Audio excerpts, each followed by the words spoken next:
Previously on the Connect.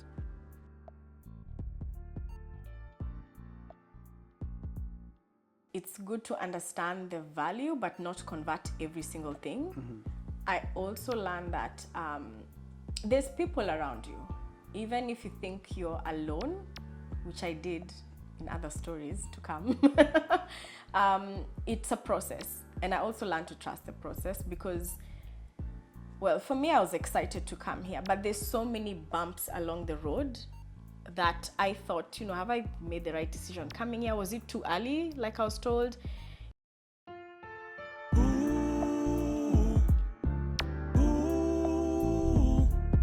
Connect.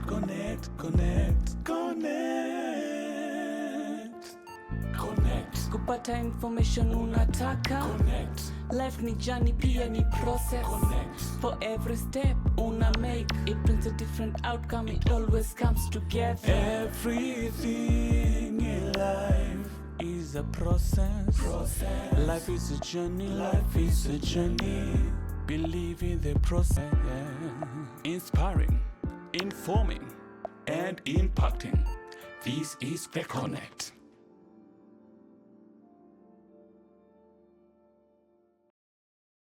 Now we're going back to the orientation, and then now I want us to go on a higher gear. Now we're putting the higher gear. Orientation day, did you make, now we want to understand the friends, the support system, the friends and everything. When did you actually start getting a support system? So, it definitely helps to get out of your box and actually talk to people. And you don't even have to you don't have to tell them everything that's going on, but at least start. I mean, it's different from everyone, for everyone, but remember when I said I had these two friends that I met in the other uni? So those people became the friends that were the friends for a lifetime. I felt like so when I went to my uni, you missed your orientation. Yeah, but I actually went for the last week, but I realized I missed a lot of it. My uni, I was basically the only African person in my year, because most people would join uni in second year. Okay. Especially for nursing. Okay. So when I went to my uni, which was Flinders, I felt so alone. And I could see it all around me. I could feel it because you'd go for classes and it's like, you just stick out. And then being summer, they have the AC on high and I'm going in there with a sweater. The jumper. So, my jumper, yeah. But the way to get friends is, I think for me, it really helped that I was able to get out of my box and introduce myself to people who I could see along the same journey. They're students like me. They've come from the same place as I have. And their aim is also to study and get this, what we came for, these studies, and get on to the next life. So that really helped because I took their numbers and we kept in touch. And the few times that I could, I'd go visit them and they'd come visit me. So it takes effort to actually make friends. You have to be definitely intentional in the process. It doesn't get easy. It's not that ABC, like you get to say, hey, my name's so-and-so, now that's good. But it takes compromise as well because, people have different ways of looking at things. But if you do need someone and you cannot survive in this place alone. It's impossible. So I want us to talk about a 20-year-old. Now, you're 20-year-old, your mom is not there, your dad is not there. So I want us to talk about the mistakes 20-years-old make. So this is the fun part. Wow. So what are the mistakes that 20-years-old make? So remember, this is your journey. So I want us to get that point from your journey. So what mistakes did you make as a 20-year-old? There were so many. I made oh God. One mistake is because of the naive way that I looked at people in the world, I felt like I would trust people too much. Okay. Like there's an incident. Yeah, there we where go. I eventually saved up money. I started working. I saved my little pennies. And I got a car. And it was manual. Okay. So this person told me that they actually want to remind themselves, how to use the car. So I handed them my keys and I said, yeah, sure. Go for it. Go for it. Oh. And I was like, I'll even sit in the back, you know? So we were there in the back. Someone was, she's there learning. And then there's another friend of hers, who was ours, who decided to volunteer to show her, remind her. And within like about 10 minutes, the car was actually, you could smell that there was something that was wrong and the noises. And then I told her, look, I think you've tried enough, but maybe you're not getting it, but let's maybe do this another day. Yeah. Only to find out that she actually had burnt the clutch. Oh. And then I was told that it would cost me about $400 to fix it. And coming out of your pocket.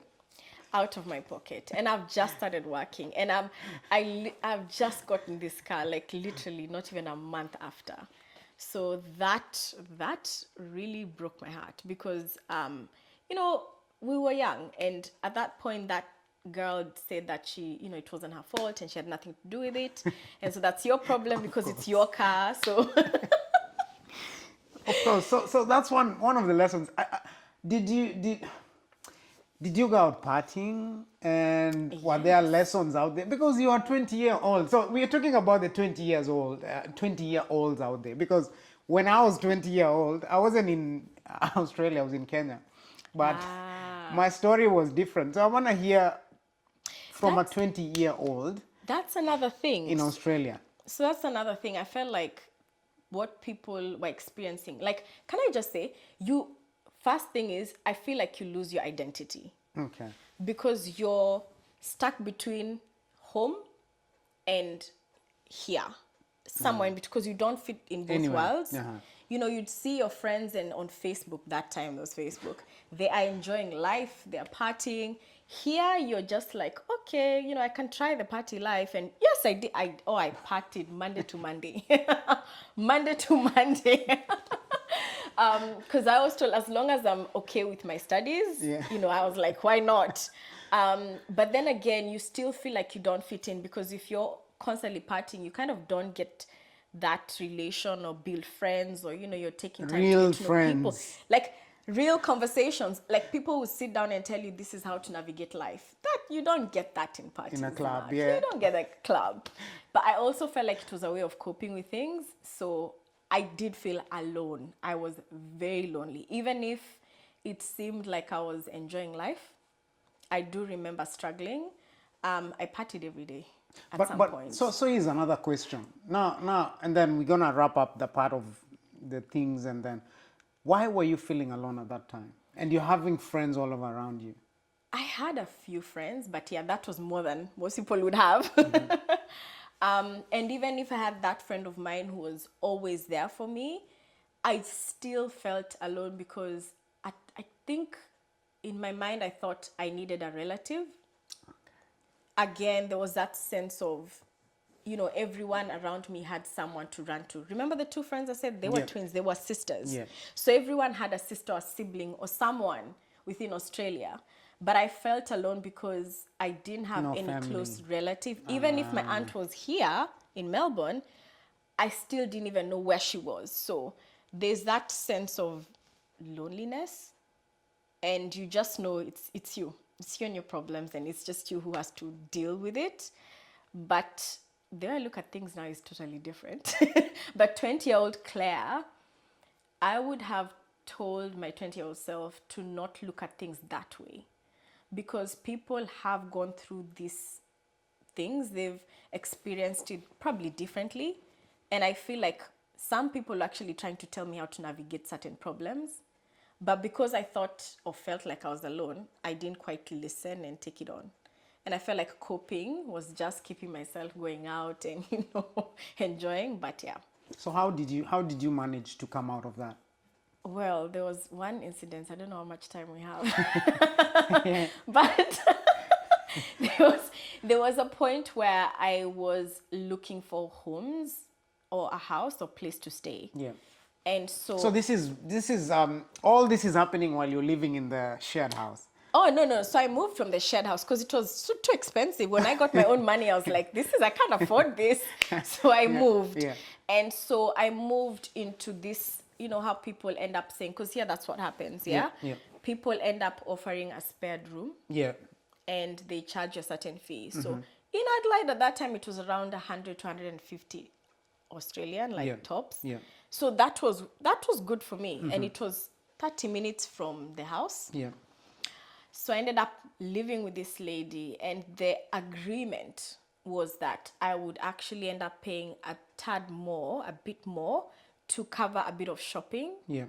And for me, I thought, you know what, it's good. Like, it looks like a homely place. Yeah. I didn't realize that subconsciously I was looking for something that's a bit homely. Yeah. So for me, I thought, yeah, move in with this lady, why not? But I think what we wanted was different. And I guess also she probably did not understand that I was that young and I was trying to live my own life. Yeah. So one night I went out. I didn't even go out clubbing. I went to my friend's house, right? And she ended up, she locked the door. Oh. So I came home to find that I couldn't get in, even if I had a key, but she had that second Yeah, she had lock. locked. Yeah. So I had the second key, and then I tried to call her and she didn't pick up. So what did Claire do? I slept in the car. Oh wow. So when I contacted those two friends of mine and told them, look, I really had a rough night, I slept in the car. And they told me that's actually illegal, like you can get into trouble for that. So that's how I slowly learned that not, some people are actually happy to be there for you. Yeah. Not everyone. And it's not anyone's responsibility. Yeah. But it made me also open up a bit more. Yeah. Because they'd also say, look, even I'm having this problem, and I'd tell them this is how to go about it. Yeah. So in a way, you have the solution to someone else's issues. Yeah.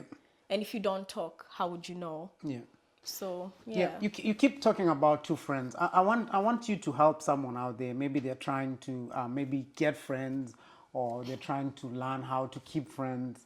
So do you have any pointers that maybe you can help someone out there, how they can navigate through the friendship? Maybe dropping some, picking some, and moving on with some. Maybe. Yeah. So along the way, I did lose many friends. And Any reasons for that? You know what? I feel like... Because we need to get those learnings. Any reasons for dropping friends? I really, really struggled with that. Yeah. That is one thing, coming here alone, because you're trying to find your tribe. Yep. You keep your tribe, as in your people, right? Your community, because you can't survive by yourself. You need a community. Yeah. So I tried to find my tribe, but at the same time, you're also trying to figure out who you are. Yes. Because you remember you're 20-year-old. Yes, your identity is not even. It's not even. So it's, you find this group of people who love partying and you're like, yep, I think that works. That's for why me. I feel. What do you have to lose? Let's enjoy. And then you find a whole group who are like, look, partying is not for us, but we have fun by barbecues and yep. And then you have the bookworms who are so, they study all the time. Then you have the workaholics constantly at work. So I basically, some friends you will lose because you outgrow them. Okay. And it's natural. It's nothing wrong. It's just maybe if you understand that some people are there for a season and some people are there for a reason. Yeah. And it's letting go of those friends in a very amicable way, just being nice and understanding that, you know what, till this point, that was good, we had fun, but then where I need to go, this is my journey. There are certain things I have to experience it by myself and, just let go of. Yeah. Because I remember doing nursing, it was quite strict. In second year, you have all these clinical placements. Yeah. You just don't have time. So between that and work, the little time that you have, you just want to just relax. Yeah. And not everyone understood that. So you'd explain and they say, oh, you're just making excuses, So people will eventually stop getting in touch with you. Yeah. And that's fine. Which is good. It's okay. Yeah. But at 21, 22-year-old did not understand that. So it felt like I had to constantly chase people because I'm trying to hold on to this tribe. But sometimes it's okay to actually let go of certain friendships and it's okay. And then there's the ones that you keep, they actually end up staying there. You can see why. You have things in common. The journey and where you guys are headed is very similar. So that's how I ended up knowing who to keep. Life actually did it for me. Yeah, life did it for you. Life did it for me.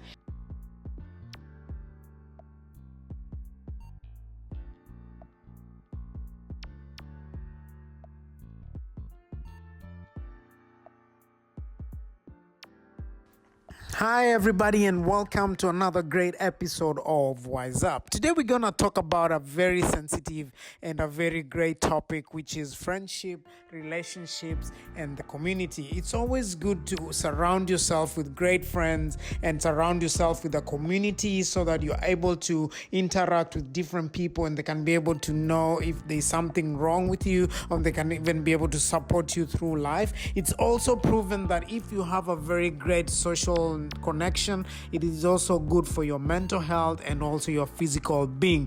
There's also proven links that it also helps to lower the rates of anxiety and depression. It also gives you very high self-esteem. It gives you great empathy. It makes you more trusting and cooperative when you have very strong relationships. So it's always good to aim to have very healthy relationships, which also even strengthen your immune system. They also help you to recover from diseases, and they may even lengthen your life. So guys, try and have very meaningful and great relationships out there so that you actually get a good mental health and a physical health.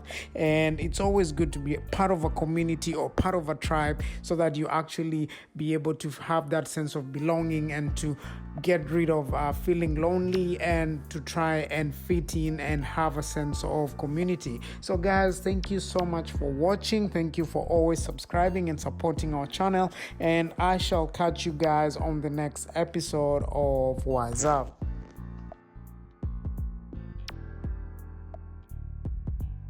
So we're going very, very, very, very well, and I just want us to touch on a very sensitive part, very, very, very sensitive story. And then after that, Claire is just gonna talk to someone out there who's maybe going through something, and they've just, we have so many 20-year-olds actually. So I want Claire to talk to her 20-year-old self on camera, and then tell her 20-year-old self the do's, the don'ts, and just write a letter to your 20-year-old self and tell her something. This is just, I know it's a twist. You didn't know I was gonna do that. No. I like twisting and getting, to juggling things a little bit. Take your time, Claire, but I want you to be as honest as you can and talk to yourself. And through that, you might be talking to another 20-year-old.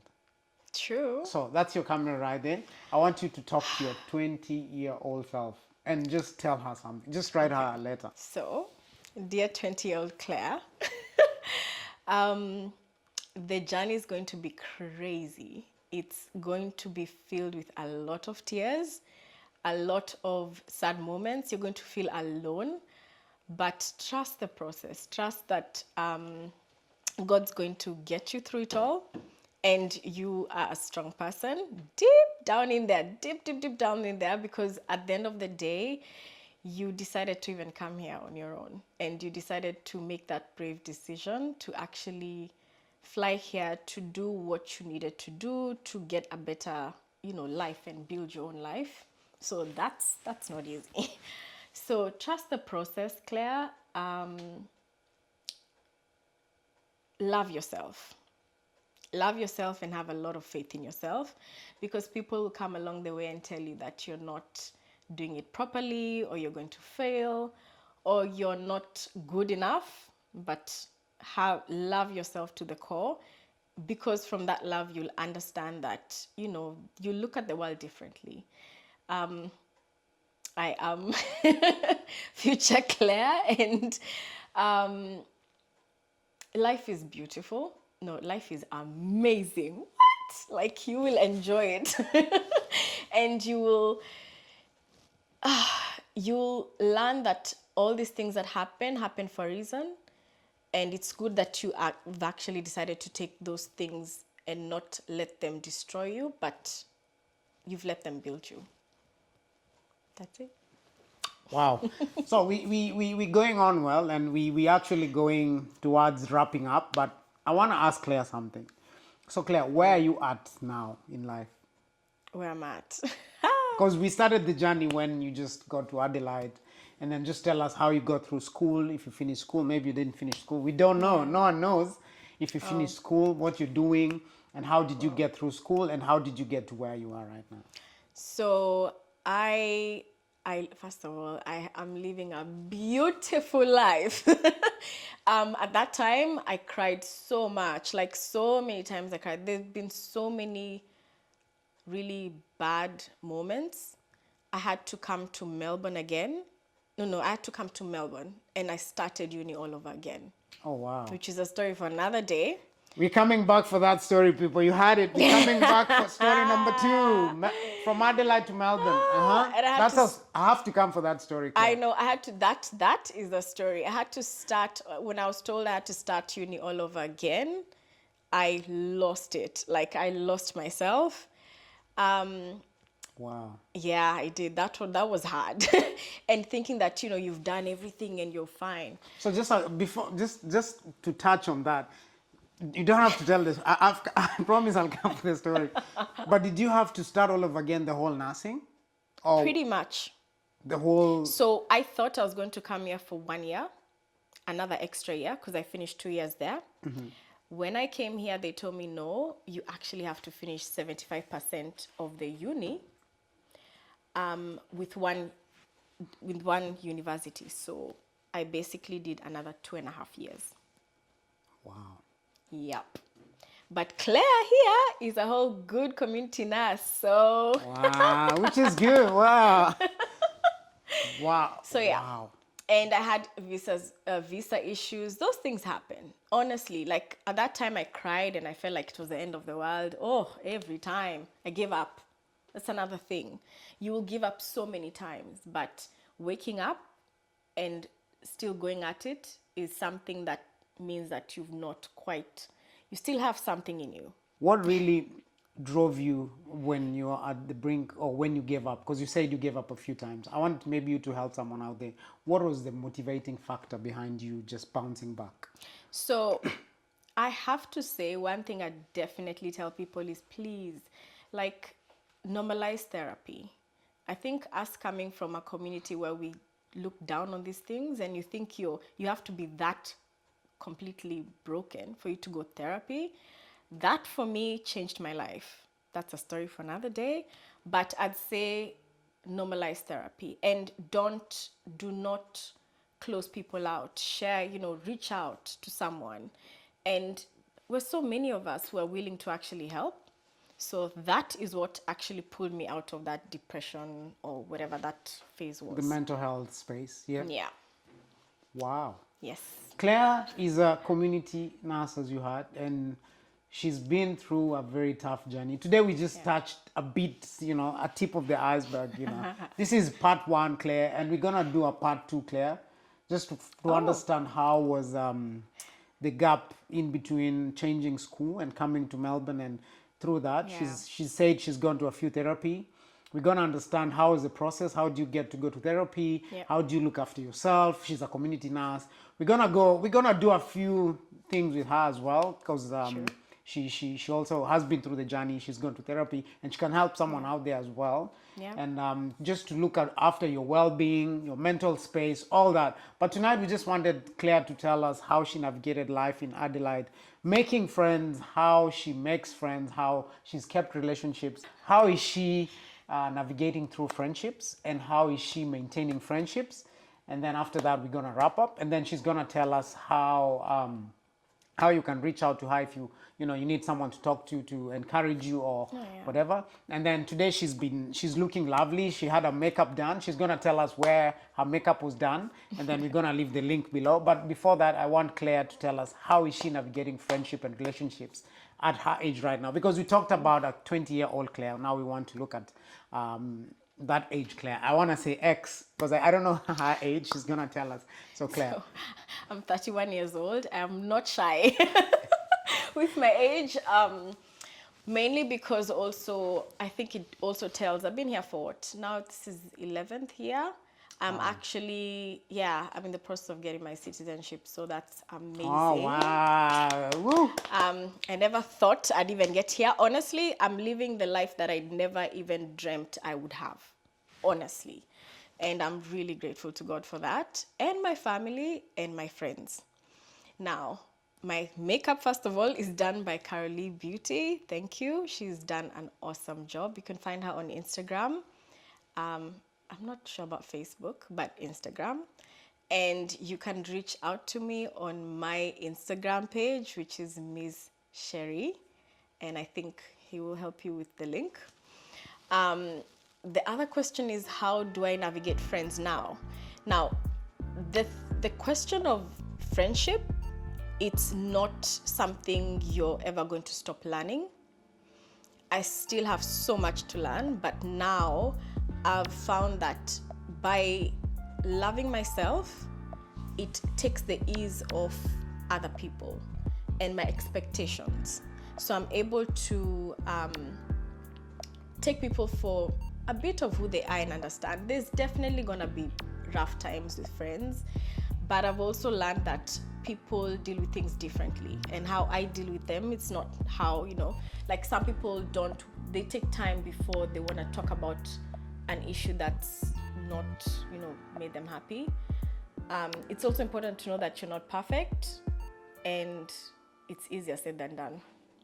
But yeah, the way I navigate friends now, I value people much more because I've understood that when you have people who come and assist you or are there to offer their time, wow, it is priceless. And it doesn't mean that you owe them everything, but it means that there's that little respect that you need to give. And yeah, and sometimes, and we're like, I feel like, I look at people like we're a tree, and people are different branches. Sometimes you go your different branches, which is just life, and then you end up meeting. Sometimes people don't meet. But yeah, that's it. Amazing. So you've heard it from a 20-year-old Claire, and we just touched a little bit on, we didn't touch actually a very major part of maybe the 25-year-old Claire. Oh. So that's a journey we're gonna come back for, but tonight we're just gonna end it there. Thank you so much, guys, for watching. Thank you for everything. Thank you for the shares. Please remember to subscribe, to share our videos, and leave some comments, give us feedback. And if you have a story out there, we don't really disregard any stories. If you have a story, we'll actually come to you. You can't come to us. We're gonna shoot the story, and we're gonna, share the information, because we are here to inform, inspire, and impact. From us tonight, we just want to say thank you for everybody. Thank you, Claire, for joining us tonight. Thank you for accepting our invite, and we're gonna invite you again and again and again. And then everybody who's behind the camera, thank you for your time. Thank you for the effort. And the team, I really value your time and your effort. And Carolee, you've done a beautiful makeup. I'm gonna leave your links below. We're supporting our very own. So if you want us to support, and if you want to support us, please reach out to us, and we can tell you how you can support us, or you can support the people who have actually done the makeup. Yeah. Or maybe if the people who have done our catering, anything that you want us to tell you, we actually give you the details. Thank you so much, and we're gonna end it there. Thank you, and have a great night. Thank you, everybody. Bye.